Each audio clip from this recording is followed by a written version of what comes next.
Hi yogis, and welcome to day 10 of our advent calendar of yoga. So what we're going to look at this evening is one of my all-time favourite yoga poses. Okay, and it's also one of the easiest. It's pretty much one of the rare poses that most people are able to do. So all you need is a wall, possibly a blanket if you're feeling a little bit chilly. I would say a pillow or a yoga block should go underneath your head, maybe another one to go underneath your tailbone, lower back if you want to. And then if you want to make it super chilled, grab an eye pillow as well.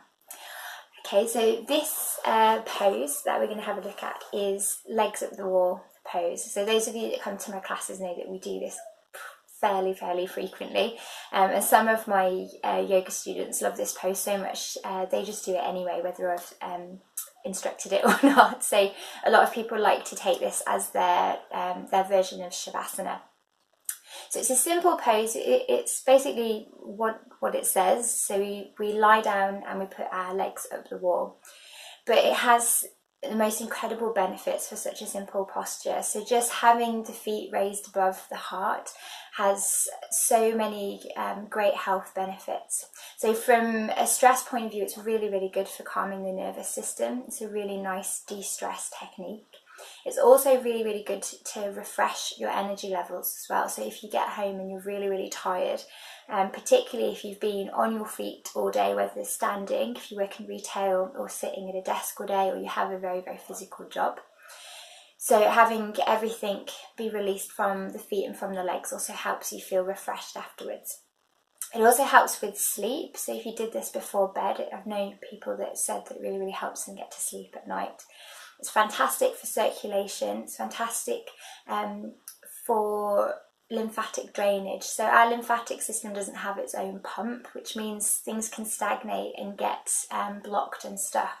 So when you have your feet raised above your heart, all the lymph and the blood can drain away from the feet and from the lower legs, gets sent back to the heart, and then it can do its job to flush that or any toxins or anything that needs to be drained away.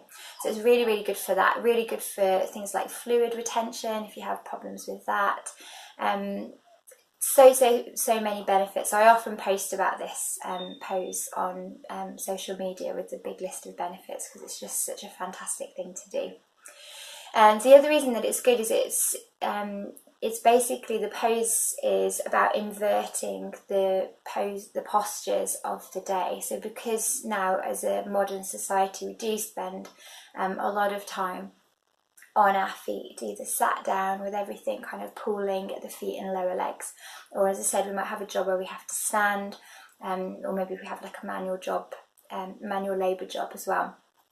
So it's really important, which is why inversions as a general thing in yoga are so prevalent, because it's got all of those amazing benefits having the feet raised above the heart. So traditionally in yoga we would do a lot of inversion poses towards the end of our practice, so things like shoulder stand and headstand, maybe even handstand.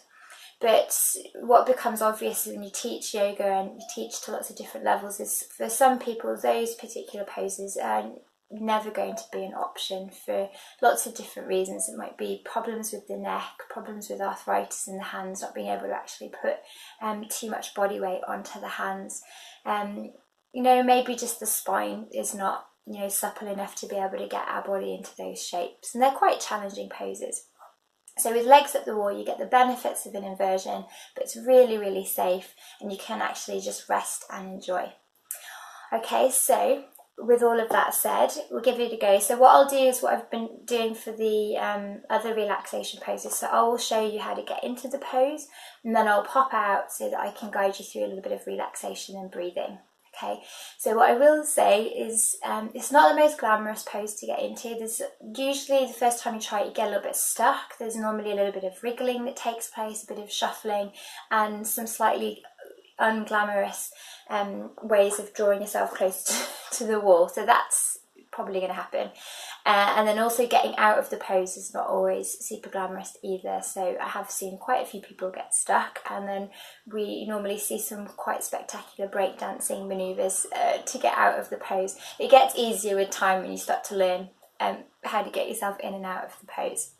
So the way that I was taught, the way that I find the easiest is to actually get side on to the wall. Okay, so I've obviously got a lot of stuff here that I will hopefully not bash into, but you want to make sure that you don't have like fairy lights and a Christmas tree next to you. Okay, so find yourself a nice blank wall. Have your cushions sort of nearby that you can grab it once you're in the position, because the other thing that happens is we get up into legs up the wall and then we realise that our eye pillow and our cushion are miles away, and then we have to kind of get back out of it. So eye pillow if you have one, cushion nearby, blanket if you're using one. Okay, so you're going to go as close to the wall as you can, side on, and then lie down on your back from there. Okay, so you're in this position. I'm moving my basket of blankets out of the way. So you're as close to the wall as you can be, and then you swing yourself up. So you want your tailbone as close to the wall as you can. So as I mentioned before, if you want to grab a yoga block or a pillow, you can actually lift your hips up and then slide that underneath you.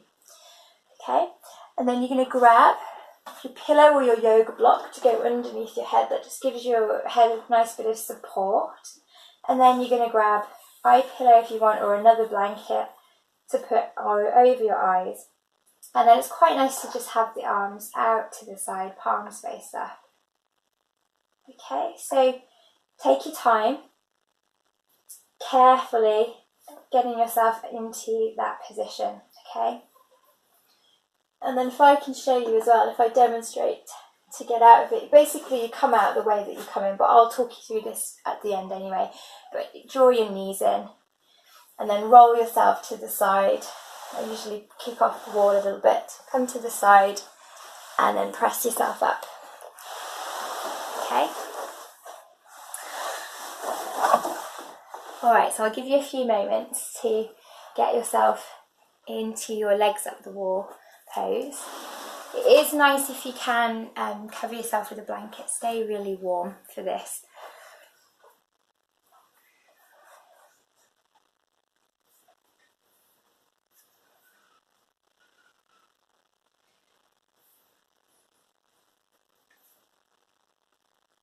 And then once you've got yourself into that position, gently closing your eyes, allowing the palms of your hands to open up, and then giving the shoulders a little bit of a wriggle out from underneath themselves so you can really open up through the chest. And then I just want you to, as usual, how I like to start these practices, just breathing in nice and deeply through the nose. Big sighs out the mouth.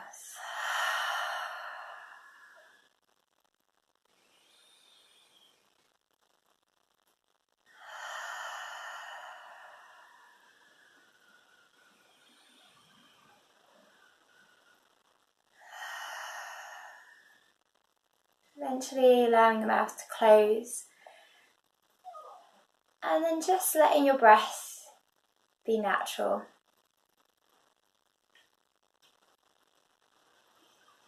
So it's more of a kind of Shavasana style, this pose. So we're not going to do too much pranayama practice, too much breathing. I just want you to focus more on resting and on letting go.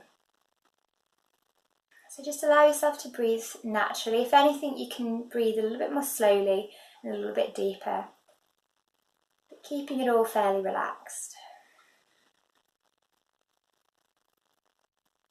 And then just bringing your attention, your awareness, actually to the feet and to the legs. And I just want you to concentrate on that sensation. So as soon as we put our legs in that position, you can start to feel this lightness beginning to set into the feet and to the legs. You can feel all that heaviness beginning to drain away.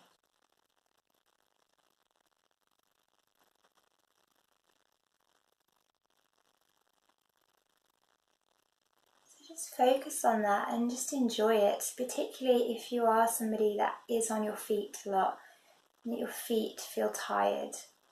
Maybe you have anything like arthritis, sore joints, it's difficult to walk or difficult to get around. And just enjoy the sensation of having the feet off the floor. Enjoy that sense of lightness.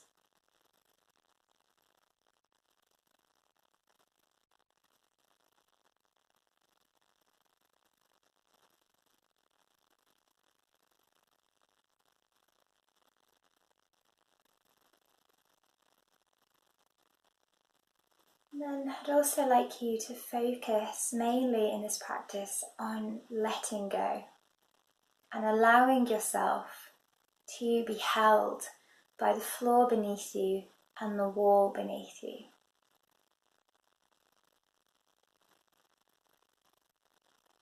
So it's often said that poses like Shavasana, that final relaxation posture, are for most people the most challenging of all the asanas. Not because of anything complicated that we're doing within the body, but because it requires us to just be, to let go in the body and to let go in the mind. And that can be a huge challenge. So just notice if you're holding your body in shape. Noticing if you're gripping tension through the body. So see if you can soften underneath your lower back, your hips. Soften the whole back line of your body. So let your legs soften into the wall. Let your back soften into the floor. Noticing if you're gripping onto your feet and you're holding your toes in place, can you just let them be soft?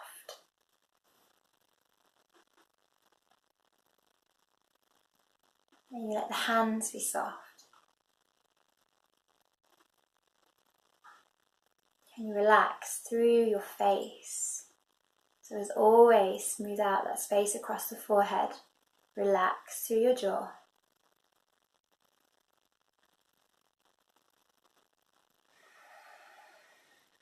And just feel yourself almost like your body sighing with a sense of relief that it doesn't have to work so hard anymore. It's allowed to rest. Your mind is allowed to rest. So if there's anything worrying you, anything going on for you at the moment, just saying to yourself, don't need to think about that right now. I'm enjoying a mental break.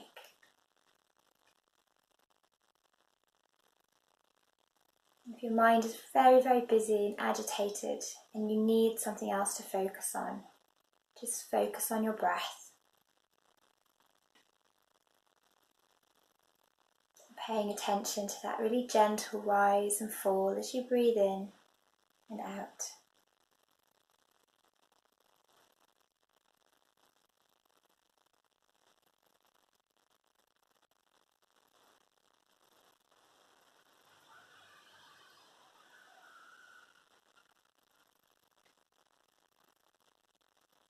And just continue to focus on softening. Surrendering your body to the earth.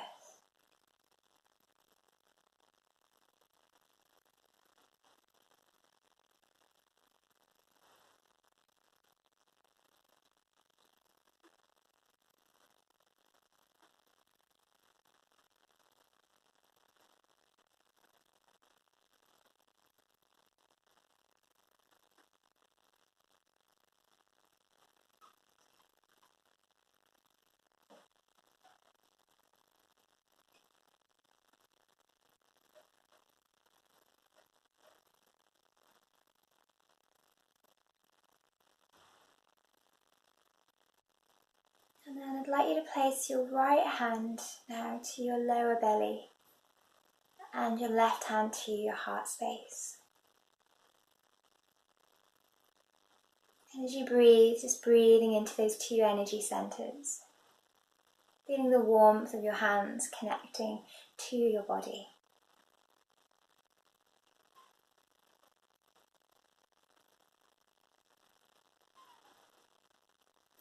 So we're here on Sunday night. We've done a week of our Advent calendar of yoga. So we're a week closer to Christmas, and I know for some of us this week's been particularly challenging because of the weather conditions. So I just want you to take a couple of moments to make a little promise to yourself. And just thinking about how you can continue to make space for self-care, for your own well-being as we move through this coming week. And making a promise to honour that. So thinking about how you can do it, and then making a promise to do it.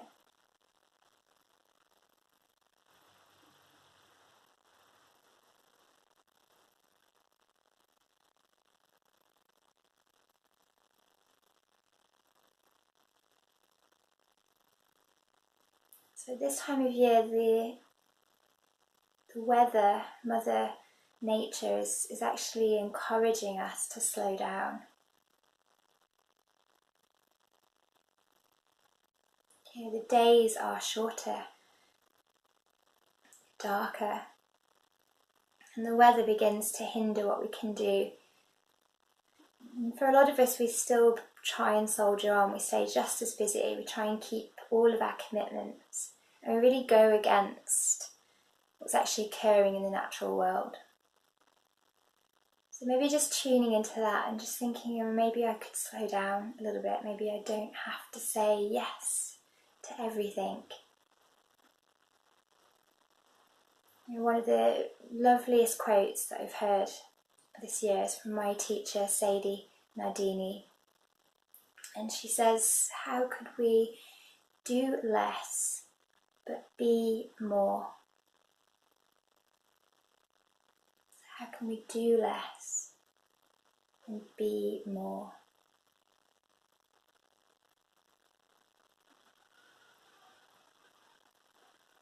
So this idea that if we have time to give back to our own health, to our own well-being, we're actually better. We can be of more service to the people that we love, more efficient in our job, more efficient in our family responsibilities. Just take a few deep breaths again. Let's breathe into that intention, to that promise. And then I will make a promise to help you to keep this space for yourself every day this week as we continue our Advent calendar of yoga.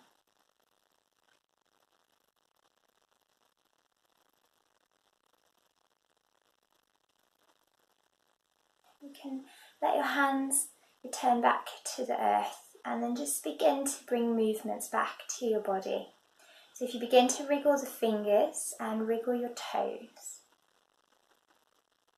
Because it's an important posture not to rush out of, because we've been upside down. So you need to let your blood pressure stabilise. So the first thing that you want to do is bend your knees and hug your knees in towards you, and just hold there. Take some deep breaths. If you want to, you can do a little bit of rocking from side to side. And then you're going to roll to your side. So traditionally in yoga we roll to the right hand side, but if you've got very low blood pressure or you tend to get dizzy or anything like that, roll to your left. And we hold in that position, almost in the recovery position, for a few deep breaths. So just again allowing everything to settle, everything to stabilise. And then when you feel ready to, using one of your hands into the floor to push yourself up, coming back into a seated position.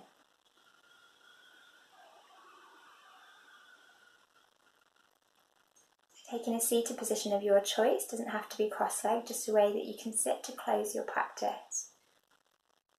Okay, I'm going to draw the palms of the hands together into the Anjali Mudra. I just want you to close your eyes and just retune into that intention.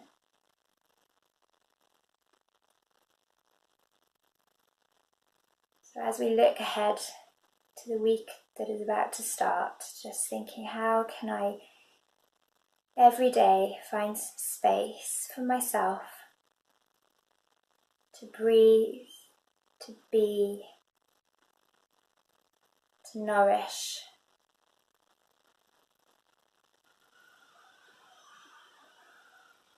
And making that promise to yourself. You're going to do that every day, even if it's just a few moments. It might be that you can't practice anything on some days because life just sometimes doesn't allow us, but can we take a few deep breaths? And can we sit for a minute and just be in stillness? There's always something that we can do. Right, so closing our practice, big breath in. Exhaling, bowing to the earth, sealing your practice, sealing that promise, that intention for the week ahead. And then coming up when you're ready. Alright, dear yogis, so I will see you tomorrow. Please stay safe, those of you that might have to travel for work. The snow is still pretty bad. And apologies because I've posted on social media I'm not able to teach my classes tomorrow, so I'm kind of snowed in here in Stourbridge now for the next few days. My car is just not really designed for snow and she's actually stuck anyway. So hopefully I'll see some of you on Thursday for classes then, but I will keep you posted. And those of you that I'm not able to teach tomorrow, please feel free, join me for YouTube. I'm going to try and post something a little bit earlier in the day, and it'll be movement practice again, so you can do something with me tomorrow if you want to. Alright, take care and I'll see you tomorrow. Namaste.